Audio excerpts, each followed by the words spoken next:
setiap kepedulian kecil dan kasih yang besar bagi sesama, aku mau menjadi suluh yang menyala bagi orang-orang di sekelilingku.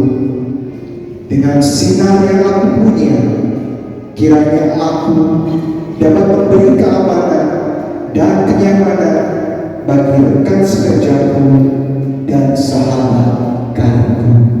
Burung kertas ini menjadi simbol bahwa langkah kecil dengan hati yang besar dapat menjadi suluh bagi dunia. Maka dalam gerak pelayanan yang sederhana, aku mau dipakai menjadi suluh yang menyala bagi umat Tuhan. Meneruskan kasih Tuhan yang besar dalam kesetiaanku bersekutu, dalam ketahunanku melayani, dan keberanianku dalam menyatakan saksi. Berikanlah hikmat-Mu bagi kami ya Tuhan. Nah, Bapak Ibu yang dikasih Tuhan, firman Tuhan hari ini rasanya sederhana begitu ya. Tidak terlalu sulit bicara tentang bagaimana keadaan kita supaya tidak terlalu ambisius dengan jabatan, dengan kekuasaan. Jadi jadilah orang ya sudah apa adanya begitu. Tidak kemudian memposisikan diri lebih dari seharusnya. Sehingga lebih enak, dalam bahasa kasarnya mirip dengan kisah Tuhan Yesus ketika dalam sebuah pernikahan di dalam Lukas pasal 14, kalau Bapak Ibu suka baca Alkitab, lebih baik kita ini diundang maju ke depan daripada tiba-tiba duduk di depan lalu diminta pindah, kan begitu. Jadi bicara tentang keberadaan diri kita, tentu ini dengan sesama tetapi juga sekaligus di hadapan Tuhan. Sebab lebih baik bagi kita untuk kemudian diangkat oleh Tuhan daripada kita mengangkat diri kita sendiri. Nah, kalau dalam praktek kehidupan biasanya apa ya? Kita memposisikan diri terlalu tinggi yang kemudian mendorong kita untuk bekerja keras. Itu terlalu berlebihan begitu ya. Karena apa? Ingin mencapai posisi tinggi. Nah, saya juga terkenang salah satu pelayan Tuhan itu bilang begini. Sekarang saya melayani itu biasa-biasa saja. Tidak seperti dulu. Dulu berjuang sedemikian rupa hanya untuk mendapatkan semacam dalam tanda kutip pengakuan begitu dari umat. Lalu ketika dia menemukan bahwa bukan itu yang dicari dalam pelayanan itu, yang ditemukan mestinya sukacita, bukan penderitaan. Yang ditemukan itu adalah sukacita sejati yang dari Tuhan, yang mungkin menurut kacamata dunia, cara memandang dunia itu menderita. Memberi itu kan kehilangan sesuatu, tetapi buat yang kehilangan itu enggak masalah gitu.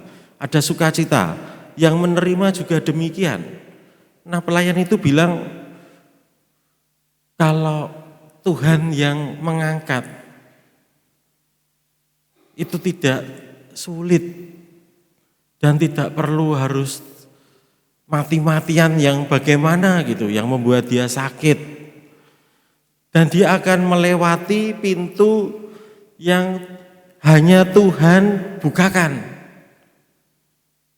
Kalau dia sendiri yang berusaha membuka, malah kesulitan. Dia nggak akan lewat pintu-pintu semacam itu. Tetapi pintu yang Tuhan bukakan untuk dirinya. Nah, pesan ini buat saya juga sangat kuat. Yang kemudian memampukan seseorang itu pada tempatnya akan mendapatkan sukacita yang sejati. Nah, ada kalanya Bapak Ibu untuk melakukan segala sesuatu itu, Kita hanya perlu melangkah, berani untuk berjalan, bukan hanya diam, tetapi kita berani untuk memulai sesuatu, untuk menemukan sukacita itu. Dalam hal ini bisa di tengah keluarga, di dalam pelayanan, dengan kesabaran, itu hal-hal kecil. Bapak Ibu kan sabar semua kan? Sabar. Iya, apalagi kalau menghadapi pasangan hidup ya.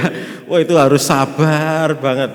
Yang diharapkan ekspektasinya apa, lalu yang terjadi apa, kan bisa sebaliknya ya.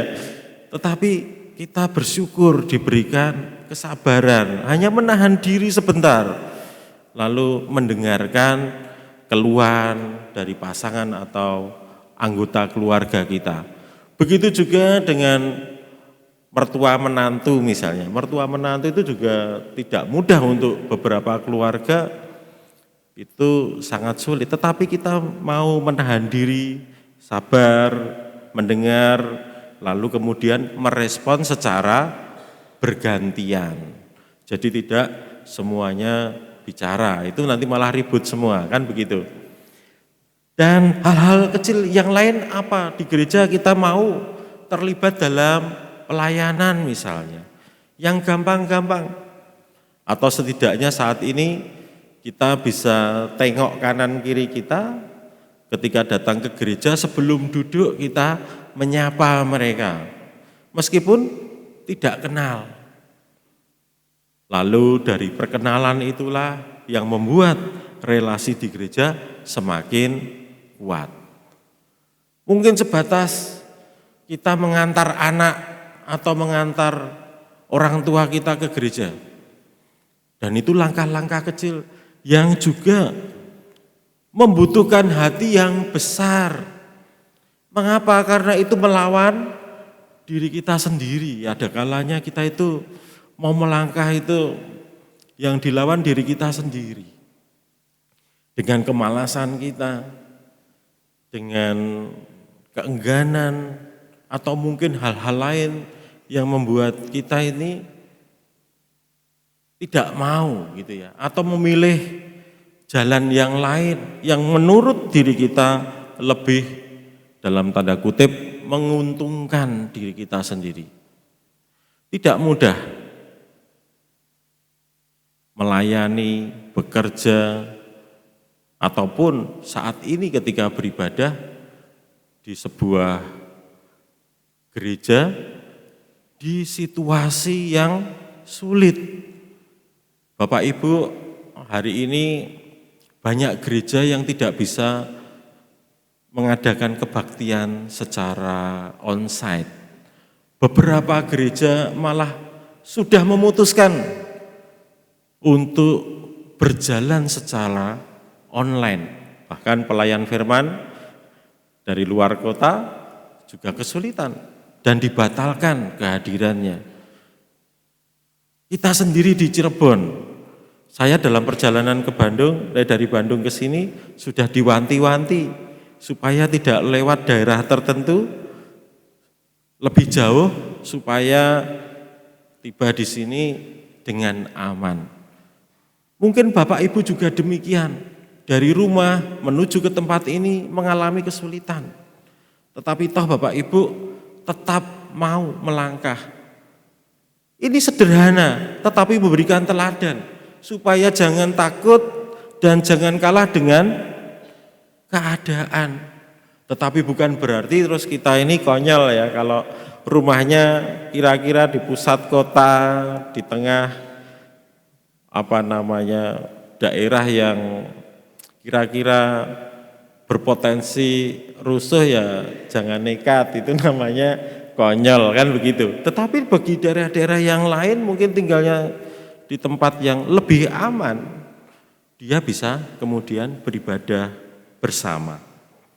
Nah, komitmen kecil seperti ini, kesediaan diri kita untuk melayani, untuk turut serta dalam peribadahan, inilah yang disukai oleh Tuhan. Sehingga mungkin saat ini Tuhan kemudian melihat saudara dan mengangkat saudara menjadi umat Tuhan yang lebih dicintai. Bapak Ibu yang dikasihi Tuhan, tidak pernah mudah untuk berjalan, tidak pernah mudah untuk melakukan sesuatu yang besar. Tetapi dengan langkah-langkah kecil, kita mendapatkan kekuatan yang besar dari Tuhan. Tadi tidak sengaja saya melihat rencana renovasi gereja yang buat saya angka tadi bukan angka yang kecil ya. Kalau di gereja besar mungkin itu angka yang kecil, tapi kalau untuk gereja kecil angka 1,5 itu kebanyakan akan melihat itu kebutuhan yang sangat besar. Tetapi kalau kita ini setia, pasti ada jalan keluarnya, pasti akan tercapai kebutuhannya. Salah satu gereja di Bandung, GKI Cimahi, saya sebut saja, kebutuhannya waktu itu hanya untuk parkiran Bapak Ibu, kurang lebih 8M. Hanya untuk parkiran. 8M itu mungkin terasa berat di awal, tetapi dalam perjalanan karena COVID ya, dalam 3 tahun juga terpenuhi. Dan beberapa gereja yang lain, GKI Guntur, kurang lebih waktu itu 3M hanya untuk renovasi begitu. Ya kalau mereka cepat memang karena anggota jemaatnya banyak. Jadi saya pikir yang penting kita ini kalau punya cita-cita yang besar, berani melangkah dan tetap setia, itu selalu ada jalan yang Tuhan berikan. Pengalaman di Ayudhya ini kalau beribadah suasananya kurang lebih mirip dengan saat ini Bapak Ibu.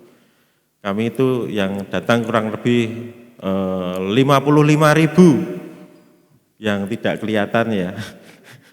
Yang tidak kelihatan segitu, tapi yang berwujud 55 orang rata-rata kehadiran. Tetapi toh sampai hari ini kami masih hidup gitu ya, sebagai gereja masih menjalankan tugas-tugasnya, dan itu dimulai dari langkah-langkah kecil. Gereja waktu itu juga selalu defisit, waktu itu ya, sebelum COVID itu selalu defisit, justru COVID itu malah persembahan di gereja naik. Dan kadangkala saya berdoa, berharap saat ini tuh kayak COVID gitu ya, persembahannya maksudnya. Jadi bisa berjalan dengan baik semuanya. Nah kalau gereja kecil semacam itu saja bisa, apalagi gereja-gereja yang lain yang jumlah anggota jemaatnya lebih banyak. Yang penting setia, dan kita semua yang ada di dalam ini saling mendukung. Ini hal-hal kecil, tetapi membutuhkan hati yang besar. Bapak Ibu tidak boleh enggan untuk melayani. Begitu ada kegiatan yang sudah direncanakan, mari ikut dan ramaikan begitu. Sehingga pelayanan itu membuat kangen gitu ya. Salah satu kegiatan mungkin angklung yang saya lihat juga kalau di YouTube di sini angklungnya seru kan, dengan anak-anak atau lansia. Itu latihan angklung kemudian tampil di dalam pelayanan, itu buat saya atau mungkin semua yang melihat itu jadi wah, ibadah hari ini berbeda gitu ya. Ibadah itu sesuatu yang dinantikan, yang layak untuk dirayakan. Dan kita bisa pulang dengan sukacita karena kita semua turut terlibat di dalamnya. Jadi tidak hanya sekedar, wah ibadah hari ini beda. Bedanya di mana yang melayani firman gondrong, nah, bukan itu. Tetapi karena hati kita sungguh-sungguh terlibat dan melayani Tuhan. Cukup jelas ya Bapak Ibu. Temanya simple.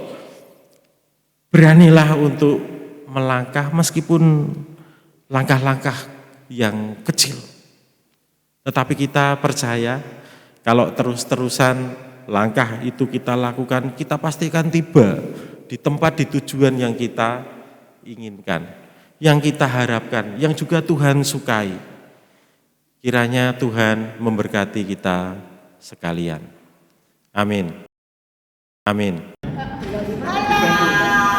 Hari ini tanggal 31 Agustus 2025 di GKI Rahmani Cirebon dilayani oleh Pendeta Bompa dari GKI Aida Bandung. Ini tadi malam baru datang. Ini hari ini kemarin itu di Cirebon masih rame-rame banyak demo ya. Jadi untung aja selamat datang di Cirebon melayani kita semua. Dan